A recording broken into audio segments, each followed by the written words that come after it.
Hey guys, my name is PJ, and I'm here to tell you how I first discovered that maybe ghosts really exist, and maybe our loved ones who have passed on do stay around at least for a while to watch over us. Not so very long ago, my mom died, and I had to leave my home in New York to come and live with my Aunt Katie in Edinburgh. I had to leave behind my beloved doggie, Buddy, and the Rosenbaums, who, although not my real grandparents, were just as special to me. I'd never met Aunt Katie when I arrived in Scotland, and I was real mad at her because I didn't want to be here, and I felt she'd forced me to leave everyone and everything I loved back home. Of course, it wasn't her fault. But when you're sad, and you feel everything in life is against you, well, you just lash out sometimes, don't you? And that's just what I did one morning, shortly after I arrived here. I didn't mean it, but somehow, in a fit of anger, I knocked a tray of a Scottish breakfast she was carrying in her hand to give me breakfast in bed. Gee, when I look back on it, I realized just how much my behavior sucked. It sure was a dumb thing to do, and I felt bad about it. So anyhow, that's how my second day in Scotland began. And now, I'm going to tell you just a little bit about how weird it got from there. So here goes. We'll pick up just after the breakfast tornado incident. I pull on my jacket and creep out of the bedroom, past the kitchen where I can hear Aunt Katie softly crying. I hesitate, but decide to face the music. Hanging my head in shame, I quietly enter the kitchen. She hasn't heard me. She's sitting at the table, her head buried in her arms, her hair flayed out in an unkempt mess. I tiptoe up, shuffling nervously, and clear my throat. I'm real sorry, Aunt Katie, I say, keeping my head low. I know you were only trying to help. I'll fix it up again. She doesn't answer. If you have some of the paint left over, I'll make sure the wall is made good again. Still nothing. I've really done some damage here, I think. If not, we could go to the store and get some more. I have a few dollars with me. I'll pay, I say. Still, she says nothing. Her eyes are blank and far away. I shift from one foot to the other. I'd rather that she yelled at me than deal with this silence. I turn and walk slowly from the kitchen. Where are you going, PJ? I just thought I'd get some air, I say, kind of relieved that she's spoken. If that's okay with you. I hear the chair scrape back on the tiles and, clutching her cardigan around her, she reaches up to a rack on the wall and pulls down a key. Sure, PJ. There's a park across the way. It's lovely in the fall. Some air will do you good. Do you have your cell with you?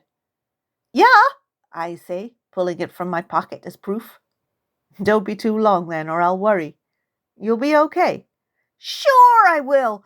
When I get back, I'll get started on that wall. She nods weakly and hands me the key.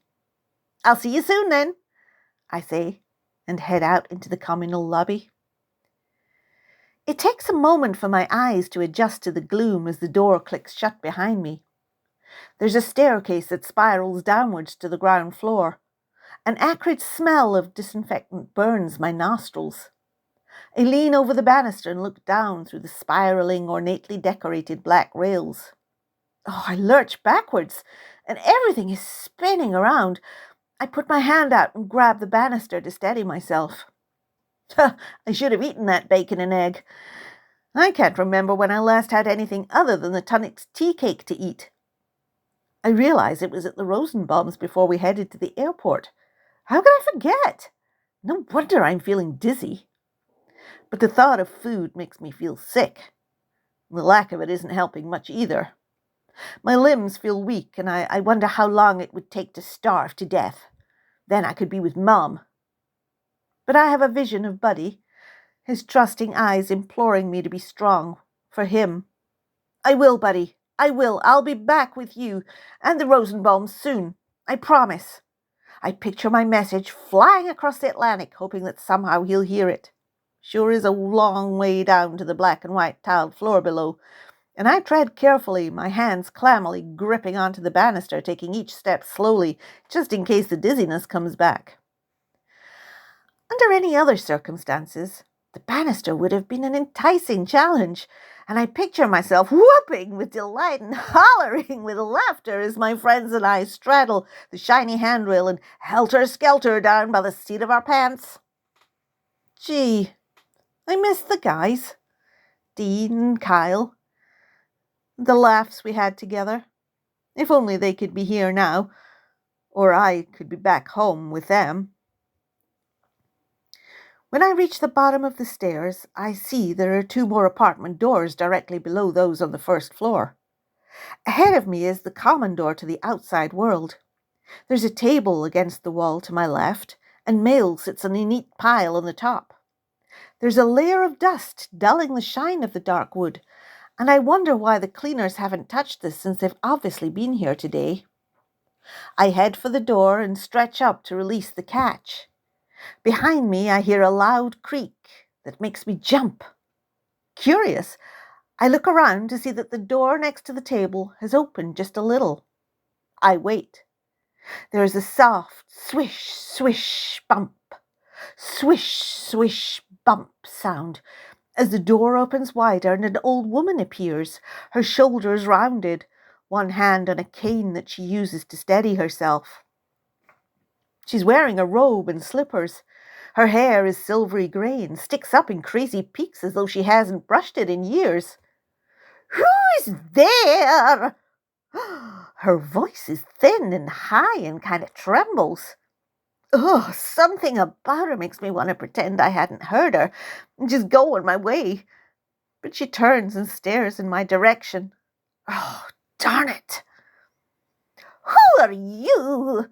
You haven't been here before," she barks, gnarled fingers gripping the door frame as she shakes her cane menacingly in my direction.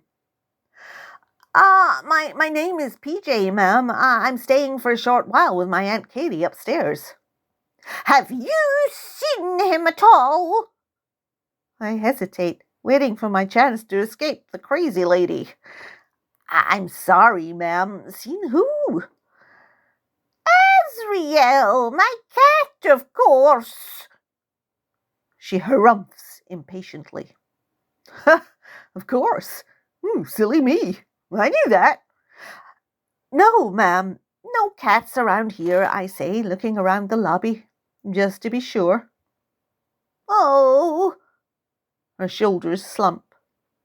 "He's been gone for days. I can't find him anywhere." I take a deep breath. I'm a sucker for a lost animal. I approach the old woman, my feet moving forwards, but my mind willing me to run in the opposite direction. She looks at me. Only she isn't looking at me. She's kind of looking past me. Or maybe through me. I'm not quite sure which. My stomach flips as I see her eyes, which look like nothing human. The surfaces are completely white, with only the shadows of her irises visible under the milky fog. She looks like an alien or that scary woman in the wedding dress in the horror movie I'd watched. I know it sounds kind of mean, but I'm freaked out and I want to puke. I swallow hard and breathe deeply.